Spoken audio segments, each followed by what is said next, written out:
Echo Victor Sierra Waterloo Tower, squawk cadence, request report altitude. Okay, there's the ident for you. We're 7 north of the field of 2000. Just trying to skirt your zone to the north here on a weather recon mission, and we'll let you know if we need to come into the zone. Today I'm facing an old nemesis, but I'm not doing it alone. You guys want the 360 on since we're kind of close to it now? Yeah, please. You got it? I've enlisted help from a couple highly experienced storm chasers, and even infiltrated the weather network for additional reconnaissance.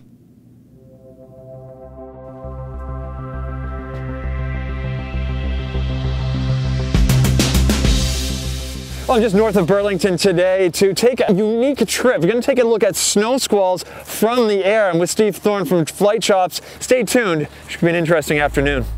The original plan was to combine this shoot with an IFR lesson. You boys are all buckled in, ready to go? Yep. I'm buckled in. All right. Just gonna roll that for the takeoff. But the nature of this flight was a commercial photo flight for the weather network, so we had to go VFR. Oh, she's gonna be bumpy. Yeah. And with 4 of us on board, we were at max gross weight, and I wanted to keep the flight simple to avoid the backseaters getting nauseous. Airspeed's live. Pressure temperature's good. We'd actually been trying to plan this mission for years.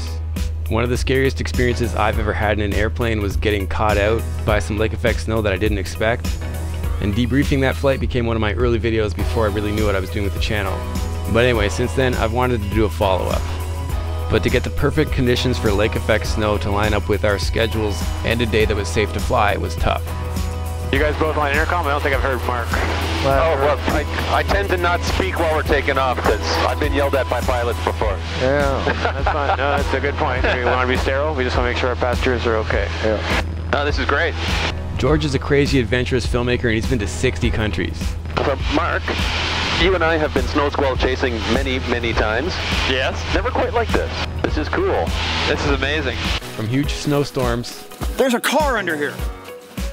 to the edge of active volcanoes and every major hurricane of the past decade, these guys have done it all. There's a blue car under there. And I recruited one more friend to help me tell this story. I'm Carrie Ann Lucky Hepburn, and I'm a meteorologist. I forecast for the eastern half of the country. But more importantly, you're also a pilot. Yes. Carrie was pilot in command for my daughter's first airplane ride. There we go. Excited. So as a pilot and a meteorologist, Carrie has some really unique insights. Lake effect snow is a weather phenomenon that typically happens when you get cold air flowing over relatively warm water. Usually we look for a temperature difference of 13 degrees Celsius between the lake temperature and the air above it, usually around 5,000 feet. And this sets up a more unstable environment, and unstable air rises, and then that's how you will get convection forming. The top of it is where you would get the capping inversion. And the capping inversion typically in lake effect can be around the 5,000 foot level. It can also go higher, but the more shallow it is, the more spread out you'll have the lake effect, and also the less intense it will be. Yeah, oddly enough, this airplane has one of the highest useful loads of the 172s that we have, just because it's such a light airframe to start with. It doesn't win any beauty contests in the interior department, but it's actually a nice flying airplane. Yeah, the climb's pretty good with this much weight too, but I guess such a cold day, get good performance. Cold day. Yeah, that air is good and dense, eh? Yes, sir. You can actually see the snow squalls over there. Yesterday was actually, and the day before, it was much more distinct. You had these really big isolated clouds with very defined edges, snow coming out the bottoms of them, and everywhere else just blue sky and sunny. It's gorgeous. When I was looking at the radar image from the day that you guys were flying, there was that major squall going across Georgian Bay.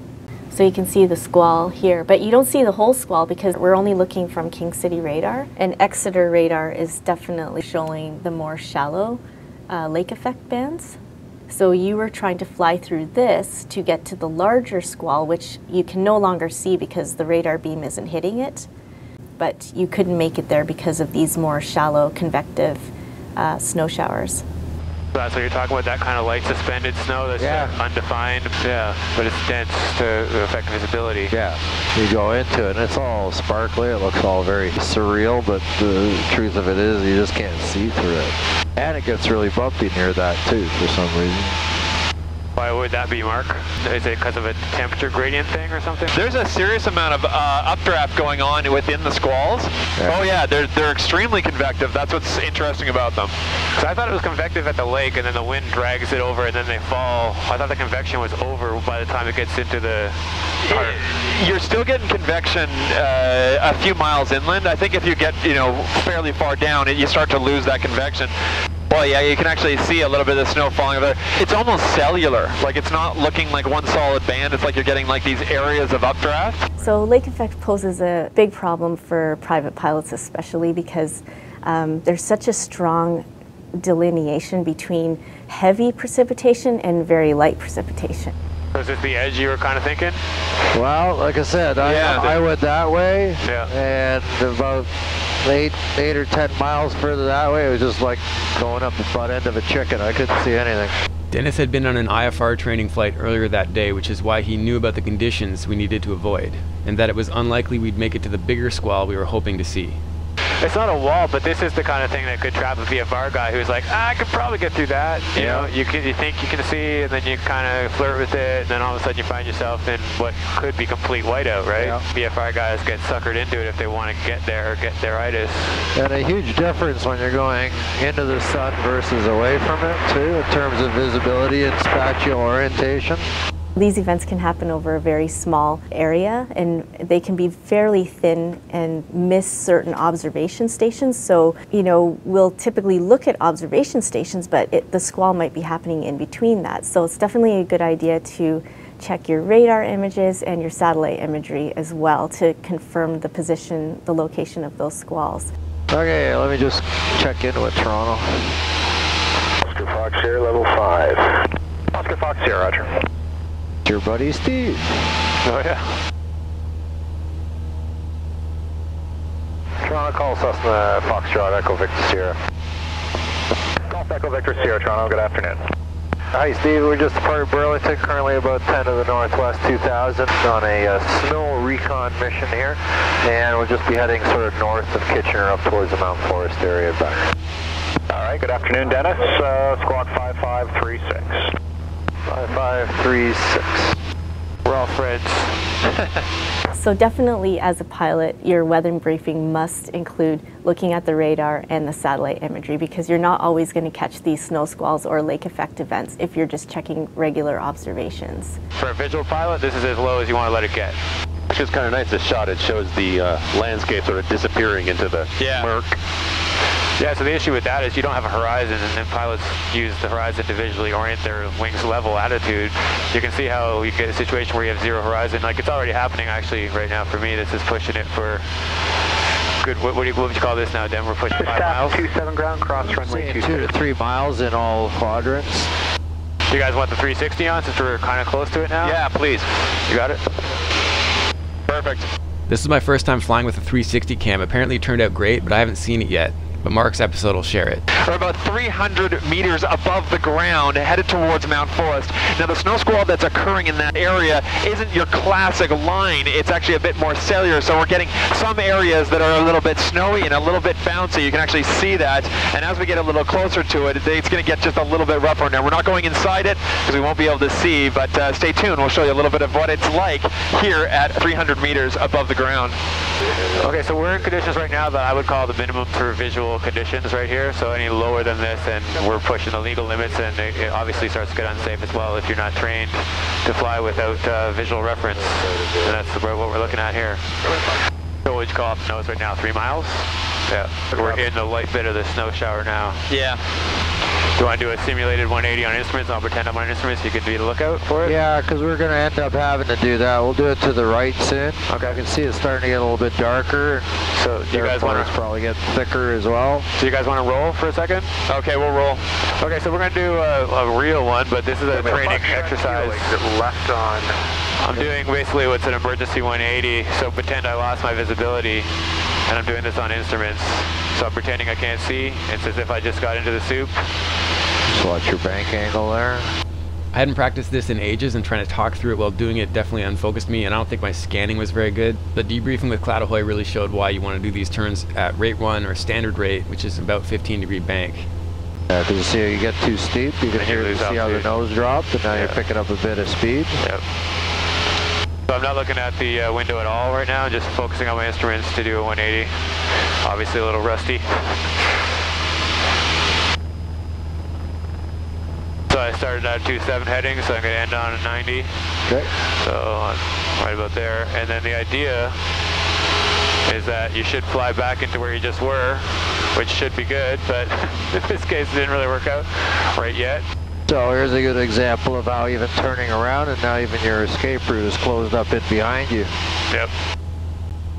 Charlie X-ray Yankee Tower, winds 270, 19 gusting 25, clear to land, runway 26. That's a good wind. Down, Jim. One thing you have to watch out for is if you're flying near the tail end of a squall, this tail end can move fairly rapidly over a great distance with the shifting wind. The fulcrum is so far away. Yes, but the further away you are, if that band travels very far inland, it can kind of whip around, if you can imagine that. A small degree of wind shift would result in miles of it moving if it was far away. Yeah, so the steering flow of a lot of the lake effect events happens around the 3,000 foot level. If you're planning your flight and you see that the wind is going to shift at the 3,000 foot level a lot, then you definitely want to take more precautions. But in general, you should get a really good weather briefing before, like during the whole entire length of your flight and along the entire route, and make sure you keep up to date on that because things can change very rapidly.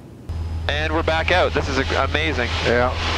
You can see how there's so much suspended snow now. It's really hard to say where it even starts and stops anymore. Yeah, it's so diffuse.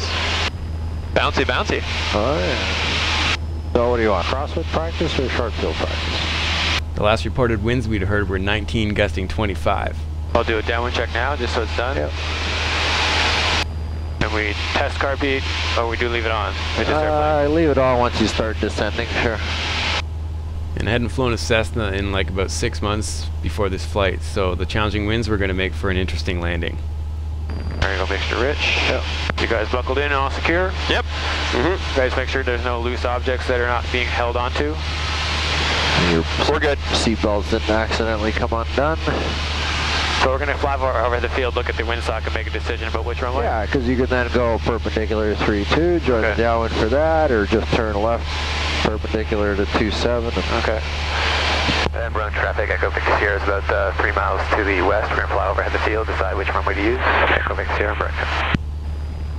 Well, it's fun to fly a Cessna again. Haven't flown one of these in a while.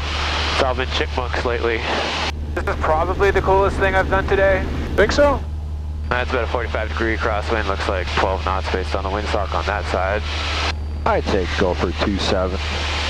So then get over for the right circuit. And we're on traffic, Echo Victor Sierra is overhead the field, setting up for the mid right downwind, runway 27, full stop, Burlington. Yeah, I'd say it's almost straight down 2-7.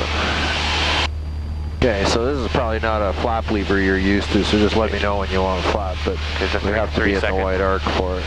Yeah, so we'll do the 3-second count for them? Yeah, sometimes that works. And we're on traffic, Echo Victor Sierra is turning mid right downwind, runway 27, full stop, Burlington. Okay, so to wait for 10 degrees. Okay, 10 coming up. Flaps 10.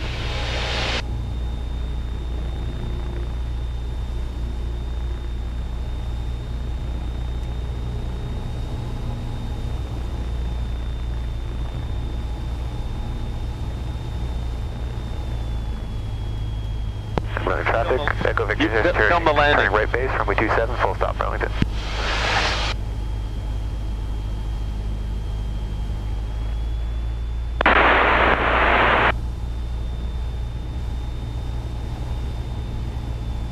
I guess we'll get the rest of the flaps in. Okay, flaps 20. I'm a little steep because I know the wind is going to make it a slow ground speed here. Flaps full. And we're on traffic, Echo Victor Sierra's final, runway 27, full stop, Burlington. Papa Juliet Kilo holding short runway 32.